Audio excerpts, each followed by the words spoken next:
বাবা একটু আস্তে চলো না, পড়ে যাবে যে খেলনাটা। মারে মারে তাড়া করেছে, পিছু নিয়েছে, দাঁড়ালে হবে না। চল মা, চল চল। বাবা গো, তোমার পায়েও যে বড় ব্যথা, খুব লাগছে তাই না?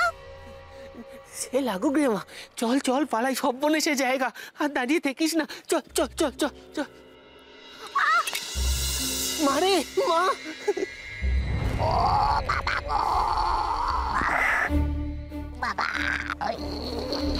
মারে মা, কেন কেন কথা শুনিস রে বলতো?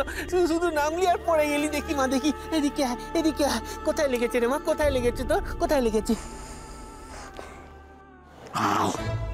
ফেলে দিলি যে বড়, তোকে বলেছিলাম না ঠিক করে রাখবি গোলকটা। পিসাচিনি বলে কি মানুষ না, আমার বুঝি লাগে না? তোকে বলেছিলাম না ফেলে দিলাম চলে যাবো। ওগো, তোমাকে কি আমি ইচ্ছে করে ফেলেছি নাকি গো জাদু?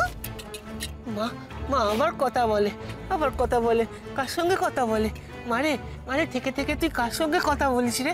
আমি যে কাউকে দেখি না, কেউ যে নেই, কেউ নেই, কেউ নেই। ওই যে বাবা বললাম না, আমাদের সাথেই তো চলছে ওই জাদুখুড়ি। বুড়ি, তবে রে এত বড় আসপর্দা, কেমন বুড়ি বললি? বুড়ি নয় গো, খুড়ি। খুড়ি বুড়ি নুড়ি চুরি শ্বশুরি। হাসছিস বড়, তবে রে খুড়ি মানে যে বুড়ি, আমি কি জানি? ভেবেছিস কি ভেবেছিস কি?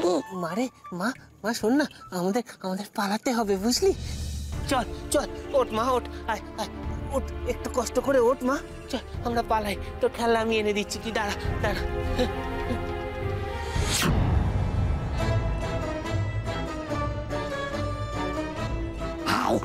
এই শেষ বাড়ির মতন গোলকটা তোর হাতে দিলাম, এরপরে যদি ধাইং করে গোলকটাকে ফেলে দিস, আমি জীবনে তোর হাতে আসবো না, বলে দিলাম কিন্তু। আর ফেলবো না, দেখো। ও বাবা, আমি ছুটতে পারবো, চলো চলো। চল মা, চল চল চল, দেখি, চল চল।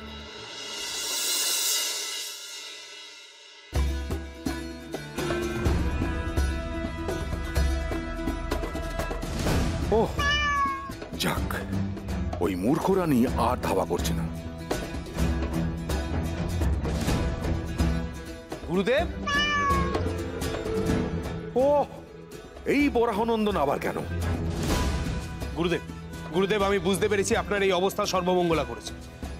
সে প্রাসাদ থেকে পালিয়েছে গুরুদেব, তার হাতে একটা জাদু গোলক ছিল। গেল গেল, আমার জাদু গোলক একেবারে হাতছাড়া হয়ে গেল।